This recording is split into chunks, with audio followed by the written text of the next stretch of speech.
తక్కువ నూనె, చిటికెడు మసాలా, ఆరోగ్యంతో పాటు రుచి కూడా. హలో అండి, ఈరోజు నేను మంచి బెండకాయ వేపుడు చూపిస్తున్నాను.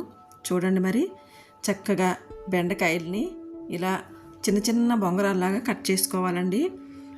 ఈ బెండకాయ ఫ్రై ఎక్కువ నూనె అవసరం లేకుండా ఎంతో రుచిగా ఉంటుంది.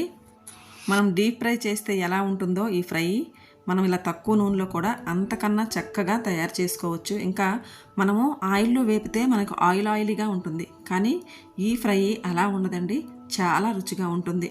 దానికోసం నేను ఇలాగా చక్కగా బెండకాయలను అయితే కట్ చేసి పెట్టుకున్నాను. ఇప్పుడు స్టవ్ పైన కడాయి పెట్టుకొని అదిగోండి ఆ ఆయిల్ అయితే వేసుకున్నాను. ఆ ఆయిల్లోనే మనకు చక్కగా కూర అంతా రెడీ అయిపోతుంది. ఇప్పుడు ఆ ఆయిల్లో చక్కగా వేరుశనగ గుళ్ళని ఇలా చక్కగా వేయించుకోవాలి. అంతా ఈ వంట అంతా సిమ్లోనే అవ్వాలండి, లో ఫ్లేమ్లోనే అయితేనే బాగుంటుంది. చక్కగా పల్లీలు వేగిపోయిన తర్వాత తీసి పక్కన పెట్టుకొని ఇప్పుడు ఆవాలు జీలకర్ర వేసుకోవాలి. వేసుకొని అవి చిటపట్లు ఆడిన తర్వాత ఇప్పుడు పచ్చిమిర్చి, తర్వాత ఎండుమిర్చి వేసుకోవాలి.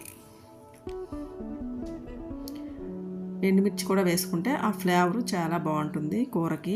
ఇప్పుడు కరివేపాకు కూడా వేసుకోవాలి. ఇప్పుడు బెండకాయలు వేసేయాలండి తాలింపు వేగిన తర్వాత.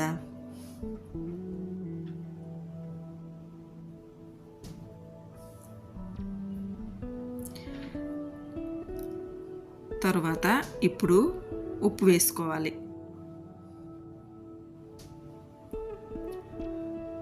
తర్వాత పసుపు వేసుకోవాలి. తర్వాత చక్కగా కలుపుకోవాలి. కారం మాత్రం ఇప్పుడప్పుడే వేయకూడదండి, మాడిపోతుంది కనుక. ఇంకా అలా మొత్తం కలిపేసి మూత పెట్టకుండా సిమ్లో అలాగా చక్కగా కలుపుతూ వేయించుకోవాలి. ఇదిగోండి ఇలా వేగుతుందనమాట, ఎర్రగా చక్కగా ఉడికిపోయింది కదా. ఇప్పుడు మనము ఈ బెండకాయ ఫ్రైలో కారం వేసుకోవాలి. తర్వాత మసాలా పొడి కూడా వేసుకోవాలి. వేసుకొని చక్కగా మళ్ళీ ఒకసారి కలుపుకోవాలి ఒక్కరికి పట్టేటట్టు.